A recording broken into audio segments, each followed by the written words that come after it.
So our next conversation is going to be about concealment to confidence, how ZKP's Revolution Trust is unleashing the potential of zero-knowledge proofs. We have some incredible speakers joining us. We have Kurt Hemecker, COO of Mina Foundation. Welcome to the stage.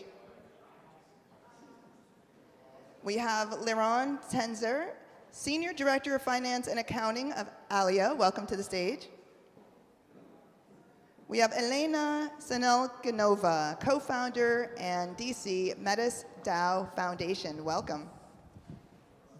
And we have our amazing moderator, Anna Ladyshenski, partner of Web3 and blockchain at Page Executive. That's what I was wondering. It was a bit... Hi. Oh, okay, now you hear me. Great. So now that everything is settled, technically, yeah, again, warm welcome for this panel on zero-knowledge proofs and how they may or may not foster trust within the blockchain industry as well towards the blockchain industry. I'm very happy to be here together with these awesome panelists, and I would say before we kick-start it, we will have a short introduction so that you just know who we are, what we do, what our background is, and also feel free to reach out to us after the panel anytime. Yeah, I start with myself. My name is Anna Ladyshenski. I'm from Page Executive. I'm leading the Web3 and blockchain recruitment there, meaning that I focus on C-level recruitments in the space. So if you are a C-level, if you want to hire a C-level, if you attempt to be one, call me. That's a basic message. Before that, I was leading one of the biggest tech recruitment teams at Page. And yeah, basically, I just fell in love with crypto and blockchain 3 years ago as a retail investor and pushed my company to open this business and to focus on this. And that's what I'm basically doing now internationally. In parallel to that, I'm also a member of diverse boards and think tanks that try to foster blockchain adoption in Europe and specifically in Germany, where I'm based. When I got proposed to moderate this panel, I was very, very happy to do so because I'm also, as a retail investor, doing a lot with ZK. And also from the industry, in terms of recruitment, there's a lot of demand for this tech. But I also noticed that whenever I told people, hey, I'm going to moderate this panel, the reactions were usually, oh my God, or wow, or okay. And I think that's why I'm happy to be here, because this tech, like people have a lot of respect for it in the good sense, because it's really, really strong tech, interesting tech.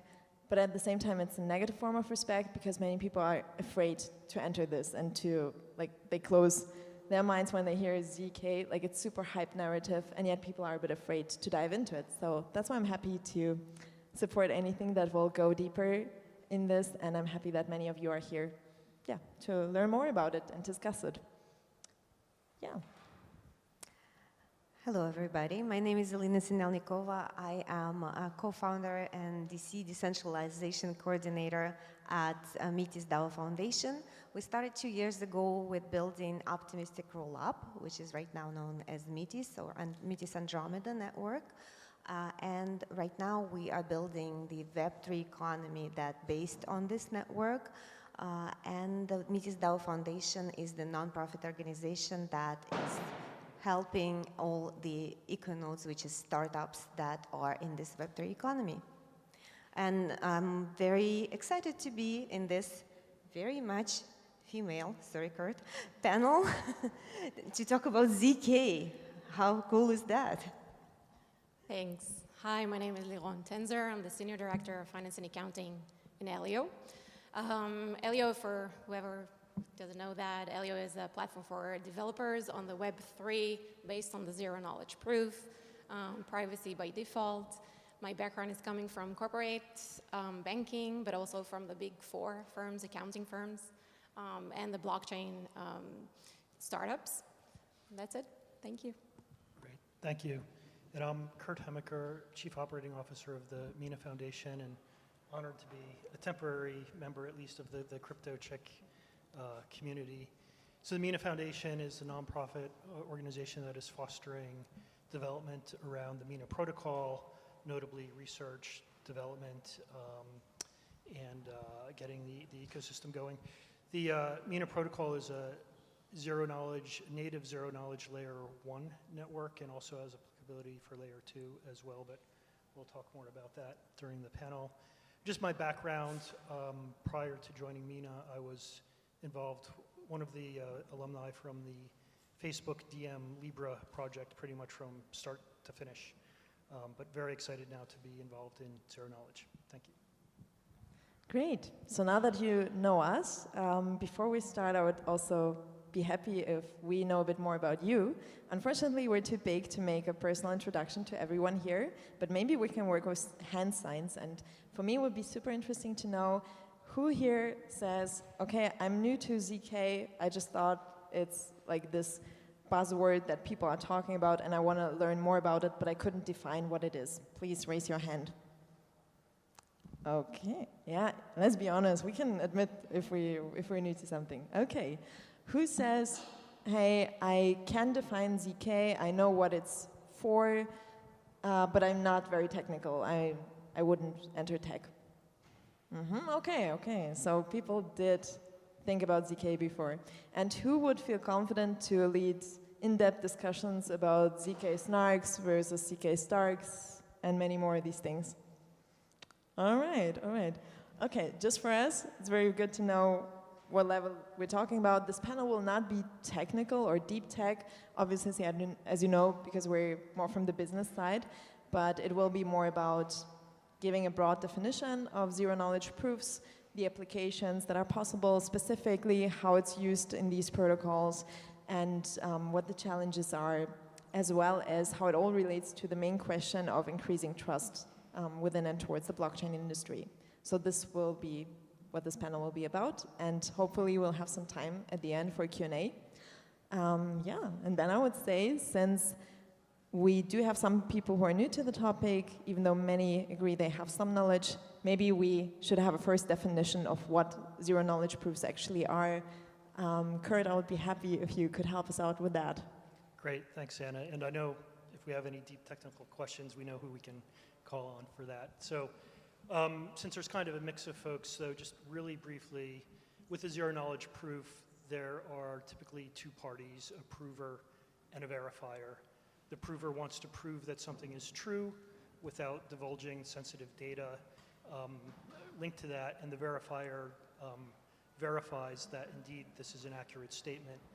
And a very concrete way to think about that is, can I prove that I've been KYC'd without showing my passport? So if you have a zero-knowledge proof of that, you can present the proof without showing all the details on your passport, or proving that you're over 18 years old without showing your actual birth date. And up until now, you know, I'm sure many of you have seen, all of you have seen, I'm sure, that zero knowledge is quite often spoken about mostly in terms of roll-up and scalability, particularly within the Ethereum ecosystem. And I'll talk about that in a second, but I think another aspect that now is still slightly nascent but emerging, and something certainly Aleo and Mina protocol ecosystems are involved in is, and I'm sure also to some extent Metis DAO as well, is zero-knowledge programmability. So how you can use the features I just discussed about zero-knowledge proofs and kind of layer that over any kind of data set, whether it's health data, political, financial data, news, voting systems.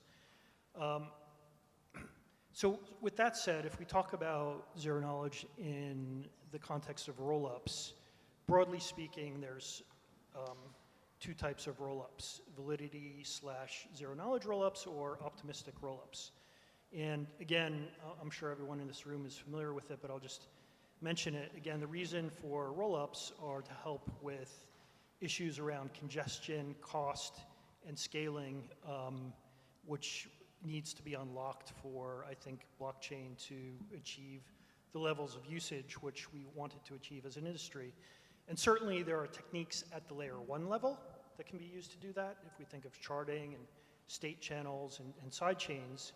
And rollups are effectively a layer 2 mechanism for doing that. And again, the reasons for using layer 2s, and there's differences we can go into and we'll discuss on the panel around EVM compatibility, finality, and security.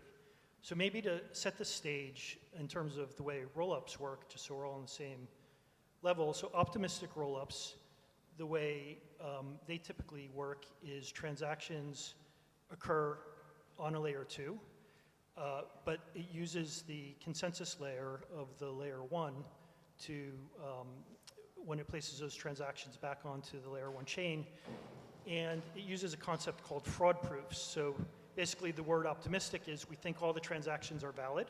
They might not be. And when the state is placed back onto the main chain, somebody can issue a claim saying, hey, I think there's a fraudulent or a invalid transaction within the set of transactions. And so that's how it maintains the state on the chain and protects from bad actors in the ecosystem. And we'll go into more detail on that, I'm sure, on the discussion we're about to have. The difference with zero-knowledge rollups is that zero-knowledge proofs are created of the transactions on the layer 2 as they happen. So when the proofs are placed, when the state is placed back onto the main chain, basically it's already proven that those transactions are valid because they've been wrapped up into a zero-knowledge proof. One of the challenges there, though, are that zero-knowledge proofs are computationally more expensive, right? With optimistic rollups, you don't need to have the zero-knowledge computation for those sets of transactions, and again, the finality of that happens later. So there's pros and cons to both approaches, and I'm sure we'll discuss that in more detail. I think it'd be super interesting to hear more from Elena, and I believe they're working on like a hybrid optimistic and ZK solution, so very curious about how that's working. Thank you, Kurt. Shall we talk about that now or later? What do you think? I don't know. Okay. You're the lead, so you tell me. Okay. Then I would say let's save a bit for the rest of the discussion, because before we deep dive into this, I think it's important to know, because when people talk about zero-knowledge proofs, it feels like it's a new tech. It's completely new and hot now, but at the same time, it's been around since the 80s. Obviously not in blockchain, but in general, this technology. I think pioneers at MIT were the leads on that. And also, it has been implemented in other previously related projects before in crypto. So my question would be, why is it so hot right now again? Like, if it has been around before, what makes it a hot topic now?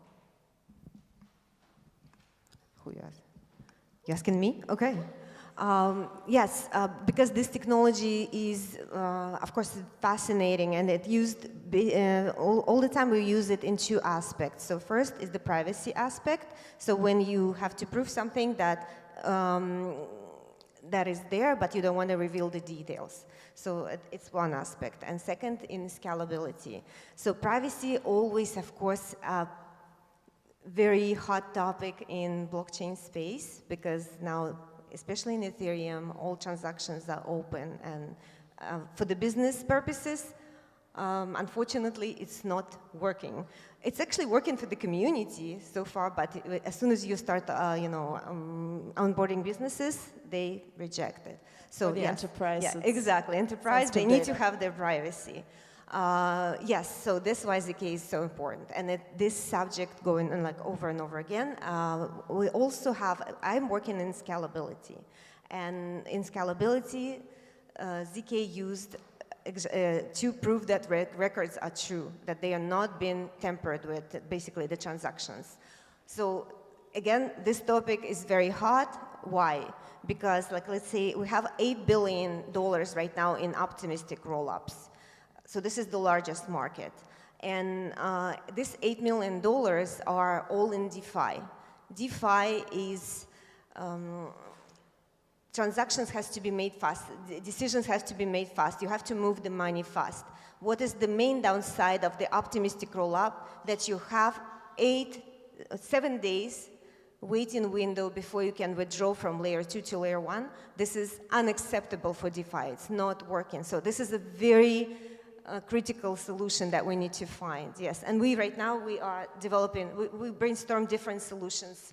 In DevConnect last year, we talked with Optimism and Arbitrum and Metis. We all three came up with the technology that is Metis developing right now, and this is called hybrid rollup.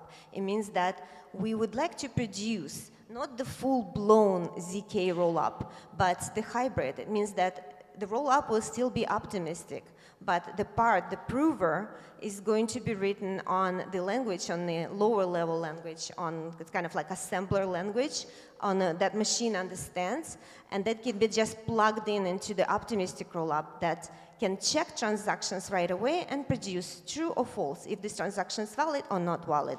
And smart contract that running on layer 1 that checks, that verifies these checks. So this kind of like plug and play technology that's what we are developing right now at Metis DAO Foundation, and that is something that I'm going to be talking more and more, and you will be hearing more in the future as well. But this is best of the both worlds of the ZK and the optimistic rollup using the ZK technology. I think that's a very, very good point, because it shows how fast the industry is developing. It was always a debate about optimistic versus zero-knowledge proofs, and here is an example of how you could actually combine it. I think it's not launched yet, so you're still... Not yet, no. Exactly. Still in development. But yeah, have you heard about this before? Raise your hand. Okay, good. Very few hands. That means you heard it first here at Proof of Talk. Yeah, remember this. Good conference for news spilling into the industry on zero knowledge and other topics. Really cool.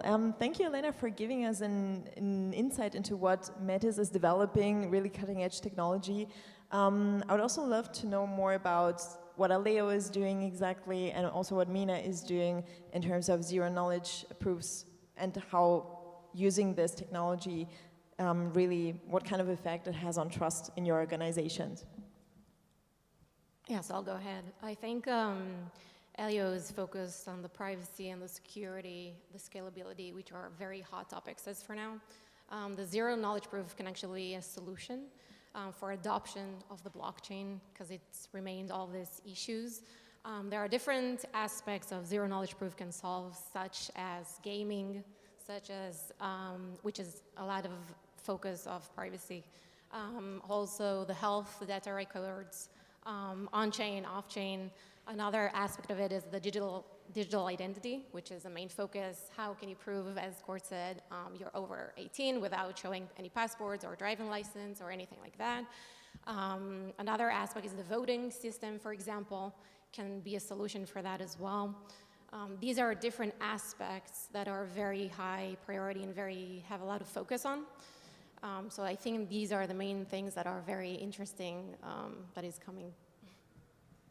Yeah, and I think in a similar vein, the focus right now is getting to the applicative layer, right? How can we unleash the use of what had been, as Elena said, a technology that's been around for a while but very complex to use, and make it super easy for developers to integrate ZKP into their solutions where it's required. So whether it's across voting, whether it's across combining regulatory aspects for anti-money laundering with zero-knowledge proofs of KYC, whether it's adding a layer of that over health data. So really very focused on the ZK programmability aspect of that. Our partner, O of One Labs, which actually incubated the protocol, has created a very easy to program toolkit based on TypeScript, which is very common Web 2 language, again, making it easier for developers to use it, to adopt to it. And Mina itself, as I mentioned before, the layer 1 is a native deployment of zero-knowledge proofs, so the consensus state of the blockchain is contained in a constant fixed size, less than 22 kilobytes, and then adding a sort of a ZK rollup or a layer 2 on top of that is something that the community also is very much focused on. And one of the exciting aspects of this is the interoperability and scalability that it unleashes. For example, you can have the entire state of the Mina blockchain contained within a smart contract on Ethereum. And in fact, there was and is a project that's jointly co-funded by Ethereum Foundation and Mina Foundation to do just that. So really thinking of using Mina as the place to verify and store proofs that can be written into the context of broader applications. Very good. We've been talking about what you guys are working on in your projects, but this is a bit of an anti-conference in one aspect that we try to challenge each other and maybe, yeah, show what's happening not just on the forefront, but also on the backside. So I would love to hear more about the challenges that you encountered, like what went wrong maybe, what is a challenge in implementing zero-knowledge proofs, and how did you go about it to solve it? Or maybe there are still unsolved problems where, I don't know, there's someone here in this room very deep in the tech, who knows, maybe that person will come up with a solution if we just say which challenges we have. So looking forward to hearing that. So I think two main challenges that I would say as computation and complexity are definitely two main challenges. How we cope with that is definitely research and development, focusing on that and making sure we're in line with all the regulatory environment and challenges.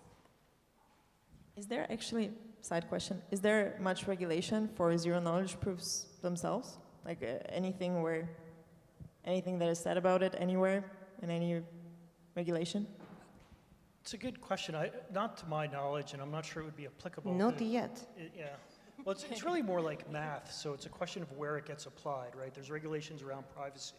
So it could have potentially huge implications for things like GDPR, because all of a sudden you don't need to have private data stored elsewhere. Users can control that. So there is definitely like an intersection here with regulation, but I think it applies to the broader context of what ZK touches. More challenges. For us, main challenge has been actually regulations, because we would love to have very clear regulations in the space, and unfortunately, we're lacking that.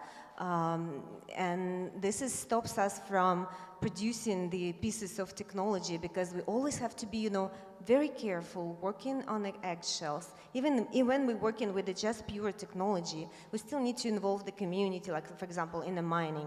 And recently, even mining get attacked. So this is something that is very important for us to get pushed. I don't know how it can get pushed, but yes, so the regulations is one of the obstacles that we're working on. So we're spending, I think, talking with the lawyers and regulators, even more time that we're doing research and development.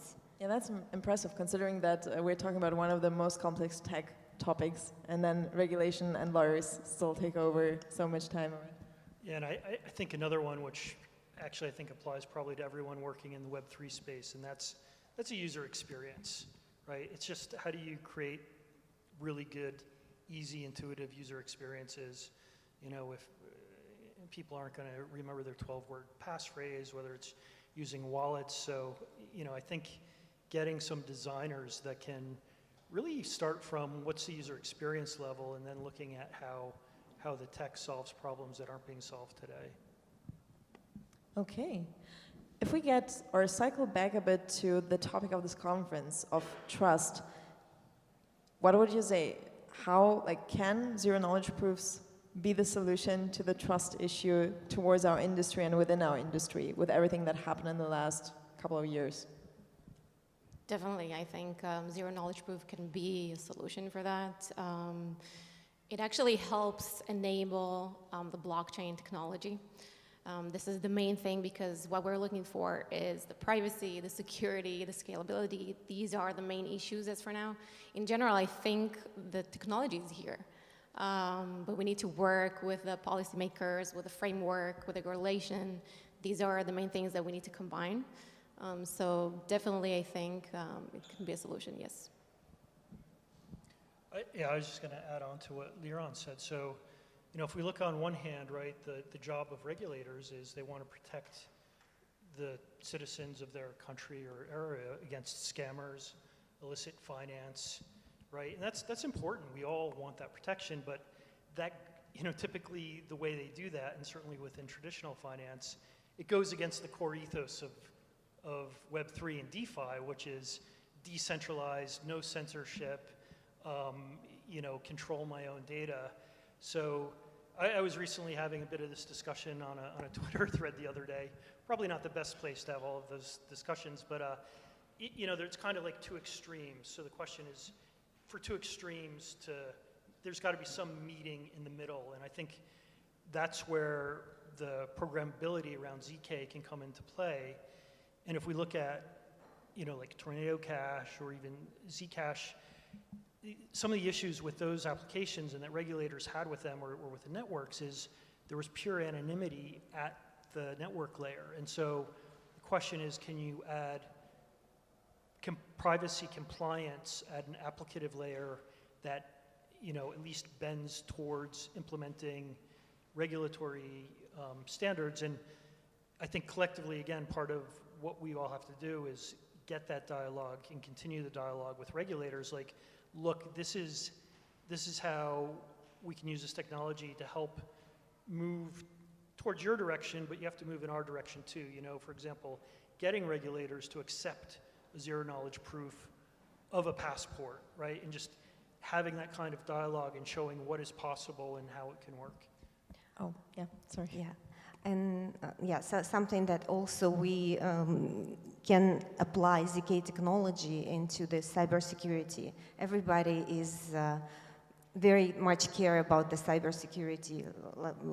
It's beyond the Web3 space, and this is something that we can use, and this is something that we work on as well to secure, for example, IoT devices, so that all the data from IoT devices can be settled on Ethereum through ZK. So this is, and that is something that we use that is applicable, that is ZK and applicable to the outside world and to the cybersecurity. Yeah, interesting topics. I would like to add a bit on the Tornado Cache thing, because you mentioned, okay, if we get regulators to accept zero-knowledge, verify passport details and so on, if I was a regulator right now, because Tornado Cache actually also used ZK tech, so even if that was not the main issue or the tech is not bad, just because Tornado Cache used it as well, if I was a regulator, I'll be like, oh, it was used in a negative context when I think there was money laundering going on and it was more about privacy for scammers.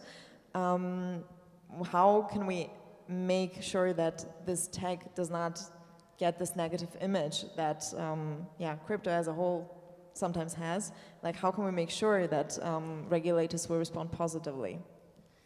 Yeah, so I think zero-knowledge proof can actually be a useful tool for their regulations. For example, a KYC, can we prove it's not on a specific list or in a section or anything like that? So I think coming from this perspective, it can be actually a benefit.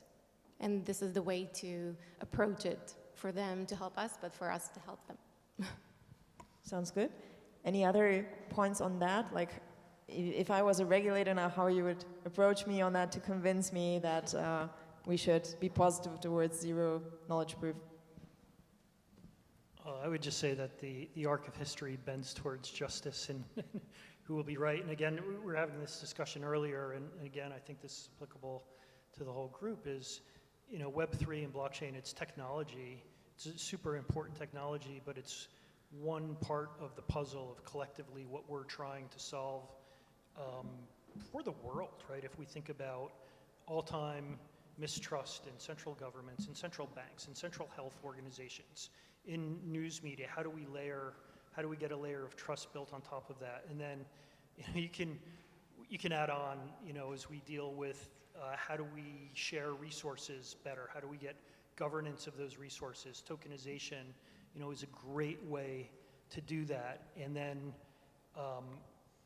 adding tools that protect, particularly individuals that could be marginalized or otherwise discriminated against, using technology to be able to do that. And showing, I think again, it's showing cases where we can take a step in their direction, right? We may not like it, but an example is, if you look at today, I think in traditional finance, if you send $10,000 cross-border, that's the threshold for it being checked. If I'm not mistaken, In crypto, they're suggesting like $3,000 or even less. Yeah, it's a little bit discriminatory, but if we can show that at least checks can be done, that it's not on an illicit list or sanctions list, and using zero knowledge to do that can hopefully provide some comfort and room for dialogue. Yes, we, within the Crypto Chicks education, we had lots of education, and then one of the workshops was led by the RCMP with the police officers, and what they discovered and what they said that majority of the money laundering is happening in the banks, in the top of the banks. So it's not in the crypto that where it's happening, but in the banks. But what I think producing the tools based on a ZK that can catch those money launderers, that is going to be satisfying for regulators. Just as you asked, how we can do that. I like that side pinch towards the banks. Why not? Well, yeah, Anyone from the banks here? Thank God. It's recorded. They will know. Okay. I was just going to say, I think Chainalysis came out with a report in April that, like, out of all of the funds on crypto, only 1% was related to illicit finance. And again, it's so much more transparent on a blockchain than traditional finance. I think it's just an image problem, because you know how it's like it's blown up, like whenever you have these incidences, and you will always have bad actors, and I think it's just about how can tech support to minimize the effects of bad individual acting. Final question maybe to wrap up our session. If you could envision a future of ZK proofs and how, like what kind of role they will play in the decentralized future, what is your ideal vision for the next years? So it's a great question, and I would, the first thing I would say is that this is being used in like a lot of technology we use today. People don't even know what's underneath it. And again, getting to a place where every one of us is in control of where our personal data is being used, who we're sharing it with, because it's really about, that's what privacy is, right? Deciding who we share, what we share it with, and who we share it with and in what context. I also think one of the zero knowledge proof and the technology and everything, it's how we can make the internet better. So as for now, there's a lot of data breach, a lot of hackers. People not always know what they put online and on the web. Other people can see and have visibility towards. So once we have that, it will prevent a lot of also bad actors and crime and things like that, but also making the internet more safe and private and secure and safe. And I have to also say that, yeah, because we work really closely with that technology, we still have a long way to go, because it is a complicated technology based on the cryptographic algorithms, and there's lots of, like, not a lot of scientists in the world that work with this technology. So we still have, a couple of years until it will mature. All right.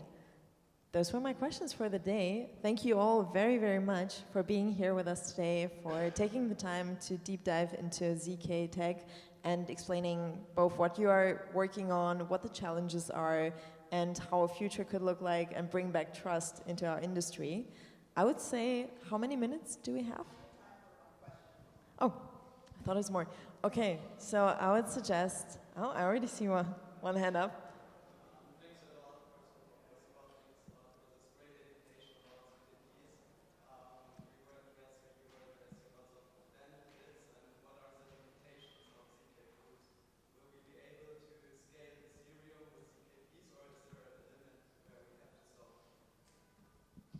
Okay, you all got the question, right? Yeah, I think maybe in Liron, if you have something you want to say as well too. I think that's the $64 million question, right? And I think, one of the challenges, and it's why, like Elena said, at the moment, optimistic rollups have been chosen more than ZK on Ethereum. But I think there's two aspects. One is, again, the programmability aspect of it, and then the other part is, yes, there's a lot of effort that needs to be done to make it computationally improve the length of time that it takes for the computation.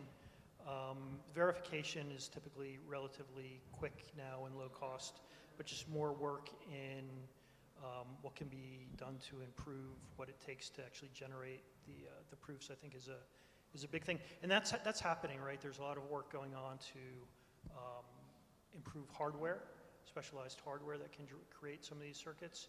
And then just composability, right? How can language interface work? You know, ideal world is you've got routine calls, and like if you want to, you know, ideally you would develop directly on a ZK layer stack if you wanted to, and write your ZK app or your app on that. But if you did want to develop in Solidity or another language, there would be routine calls that would allow you to use it, and I think that would also help quite a bit. Yeah. ZK is chosen as the technology to scale, yes, Ethereum, but yes, for the ZK rollups right now, there is lots of challenges, and they will keep crashing for a couple of years because there is this EVM compatibility issue. It's really hard to develop this, and every time EVM changes, which is every day, you know, you have to redevelop, so that's why it is, you know, lots of bugs and crashing, and it's going to be like that, but that's why we're looking for the solution. That's why we chose, you know, one of the solutions, the hybrid rollup, to do that. So we will see. We will get back to you once we solve it. But this is exactly what we solve in the scalability of Ethereum. Yeah, thank you, everyone. And if there are more questions, feel free to reach out to us. We'll be around for the rest of the conference. And yeah, to everyone, happy conferencing and all the best. Thank you. Thank you.